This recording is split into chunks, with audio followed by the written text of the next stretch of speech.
The Soccer World Cup resumes tomorrow in South Africa, a country now basking in an international spotlight. But away from sport, it is a host nation rife with crime, with major cities overrun by gangs. And so, we visit a prison, the same prison that once jailed Nelson Mandela, that is now using the love of God and a love for sport to reform some of its worst offenders, as John Berman now reports. This is not just any soccer game. Sure, the guys out there are playing to win, but they're also playing for their futures. And in a way, playing for their lives. The guys who are on the team here, what are they in for? They're in for all crimes. So violent crimes such as murder, rape, and then petty crimes such as theft and housebreaking. This is the Drakenstein prison in South Africa. A tough place with some 580 inmates. So these are the guys. Say hello, guys. Hi. But 18 of them are part of a remarkable program called the Hope Academy. Looking for inmates that are good at football, obviously. As you can see, these guys can play, so we're looking at their football ability, but also we want prisoners that have a desire to change, to do something with their life. Will you want to join a team if you don't know where that team is going? No.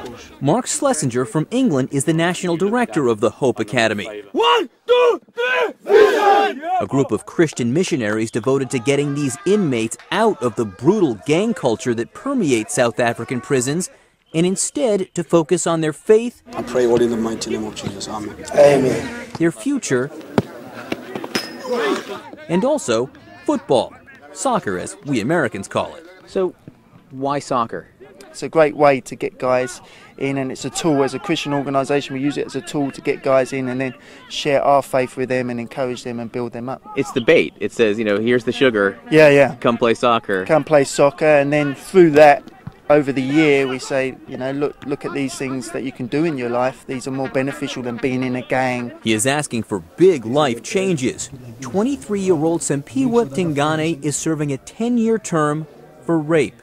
He spent his first years in prison rising through the gang ranks. I was respected for that. I did a lot of negative stuff. For example, to stabbing people in prison. You stabbed people in prison? Yeah, I did that. You stabbed people in prison? Yeah, I stabbed people in prison, and I was charged for that. I got some months locked up in the single cells alone because they said that I'm dangerous to be among the other boys. But he decided that he wanted and needed change. He tried out for the soccer team, despite the risks. I told myself that for me to become an important man, I am the one that have to make the decision and that stuff. So I take Christ, and people took some advantage of me. They said I'm a coward and that stuff. But I'm still strong, I'm still staying. Now he's the vice captain of the Hope Academy squad, which means 3 days of practice plus a game every week. Last year they were undefeated.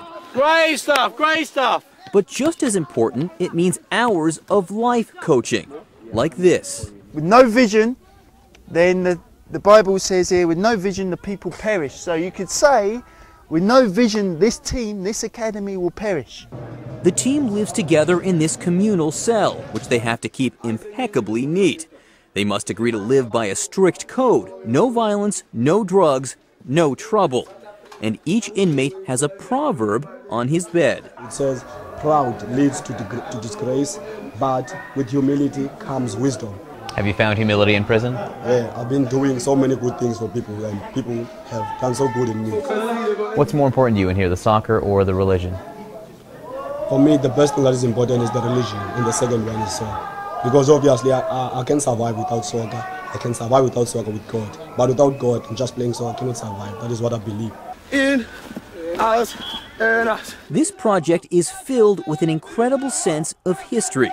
This was the prison where, after 27 years, Nelson Mandela walked to his freedom in 1990. So if Mandela was able to make it in this prison, so I tell myself that I can also make it as he did. And soccer itself was so key to the anti-apartheid struggle. It was a soccer league inside the prison at Robben Island that served as a rallying point for the movement. In a country with 11 languages, they say soccer is the one language that is universally spoken. So sort of soccer against gang wars. Yes, I mean, that's it. So soccer, you're sort of creating another gang with the academy, but a positive gang. The program has been in place since 2008. They've seen 18 of their players released and only 2 returned to prison. You're sort of half-hearted because you see your best centre-back leave the prison and you're like, oh no, I wish he could stay because it weakens the team. But you want to see that boy go on and be successful in his life. This young man, Andre, was just released 3 months ago. He's now working as an electrician and playing in a soccer league. But living in the Cape Flats, a depressed area like so many others in South Africa, it is not easy. What's the hardest part? The hardest part is like lots of friends, they are smoking and they're using drugs. So for me to come out of prison not doing that, it's very hard for me to get in with them and try to communicate with them. No soccer team alone will solve the soaring crime rate in South Africa. But inside the prison, at a minimum, the Hope Academy is offering inmates a different way, offering hope. Are you confident that when you do get out of prison, you'll be able to live a clean life? Yeah, I'm confident. I know that outside I'll have to stand alone. But I can say that at least I'm strong. I can stand. I'm John Berman for Nightline at the Drakenstein Correctional Center in South Africa.